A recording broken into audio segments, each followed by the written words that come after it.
Como você usou bem o termo, né? Golpe institucional. Então isso aí a gente já vê uma diferença em relação ao que aconteceu lá em 64.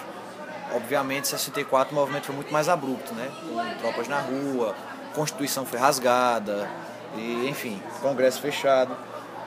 A diferença é que no momento atual eles utilizam o artifício da constitucionalidade, né, para justificar o impeachment, porque o impeachment de fato é uma prerrogativa que existe na Constituição. A questão é como esse impeachment está sendo conduzido. Aí é onde entra a crítica. E o objetivo desse impeachment. Então, assim, nós temos uma oposição, inclusive, já fazendo uma ponta com 64, a gente tem muito herdeiro ainda desse momento, né, desse processo que durou 21 anos, né, que foi de 64 a 85.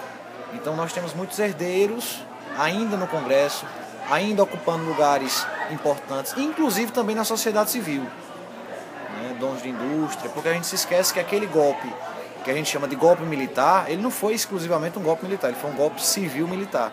Então teve apoio do empresário, gente da indústria, gente do comércio, e hoje também a gente vê esse movimento.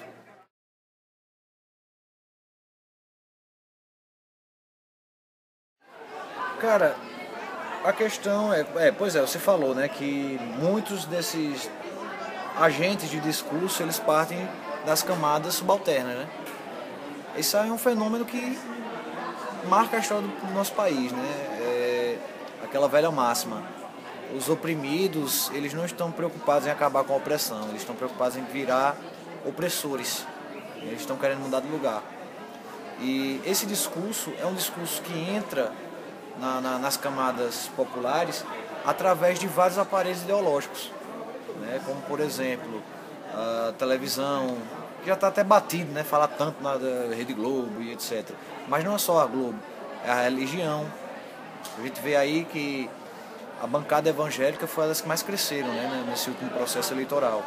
E não é por acaso. Né? Não é por acaso. Então é uma camada forte da população brasileira, inclusive uma camada, digamos, menos abastada, que apoia também esses indivíduos, que reproduz um discurso que justifica, de certa forma, esse sofrimento pela qual esses agentes passam. Ou seja, o cara está lá trabalhando 8 horas por dia, às vezes mais, ganhando salário mínimo naquele mal, e chega um pastor e diz: não, existe um propósito para isso, né? Existe um porquê que você está sofrendo dessa forma. Então é um discurso que consola o sofrimento.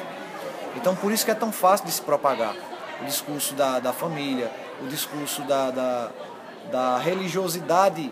Agora, obviamente, uma religiosidade que tem em si uma característica de opressão, de suprimir as liberdades individuais, né? Porque a gente também tem que perceber que existem vários movimentos. A gente também não pode só demonizar a religião, por exemplo. Existe também aí vários exemplos de tentativas de emancipar o homem pela religião. Tem aí a questão da teologia da libertação, outros exemplos aí que a gente tem ao longo da história. Então a religião seria um deles, a mídia, eu acho que tem um papel fundamental nisso tudo. A grande mídia tem um interesse por trás disso. O local social, obviamente.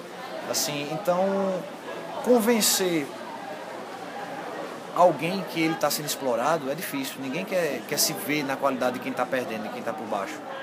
Então, muitas vezes, o que acontece?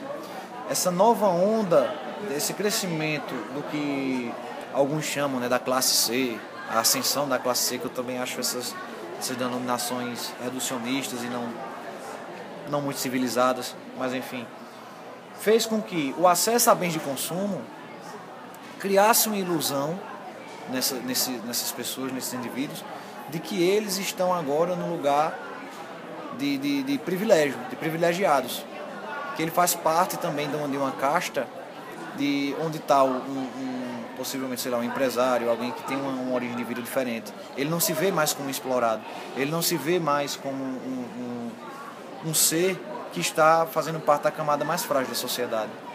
Então a gente vê, por exemplo, sem apologia ao governo, né, deixando claro também que o PT ultimamente cometeu uma gama ao meu ver, né, falando pessoalmente, de equívocos, que o PT também é agente desse processo, a gente não pode esquecer disso.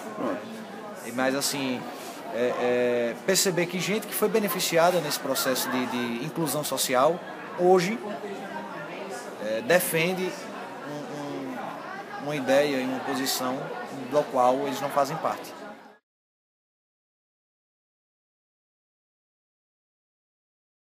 Eu já fiz parte do Partido dos Trabalhadores, não me enquadro mais, não sou eleitor do Partido dos Trabalhadores, apesar que acredito que tem muita gente que ainda tem um respaldo no partido, eu acredito nisso. Pouco, infelizmente, alguns nomes, mas existem. E assim, eu não diria que o PT é um partido neoliberal, mas eu diria que o PT no governo ele tomou atitudes sim neoliberais. Então Dilma no primeiro mandato liberou aí de financiamento para os bancos privados mais de 30 bi, né? Então nós vemos aí uma política de sucateamento de algumas empresas públicas. Eu não vou nem falar da Petrobras porque está manjado já isso. Mas, por exemplo, os Correios. Os Correios estão passando por um processo que tudo indica que vai ser privatizado. Isso eu estou falando, eu conheço gente dentro. Então, assim, são atitudes que a gente não esperava do PT. Inclusive, algumas alianças, como você bem falou, né? Alianças com empresários, com ruralistas. Né? Então, Dilma Rousseff foi eleita nos braços dos movimentos sociais e colocou como ministra da Agricultura Cátia Abreu, né, que é da bancada ruralista. Então isso é uma contradição enorme, né? E hoje o que mais defende o PT continua sendo os movimentos sociais, né, vida MST e etc. Então existem, isso é só exemplos, né? Com vários outras alianças em nome de uma governabilidade, que agora a gente viu o preço, né? Agora a gente está vendo o que foi que aconteceu. O PT criou a cobra e a cobra picou.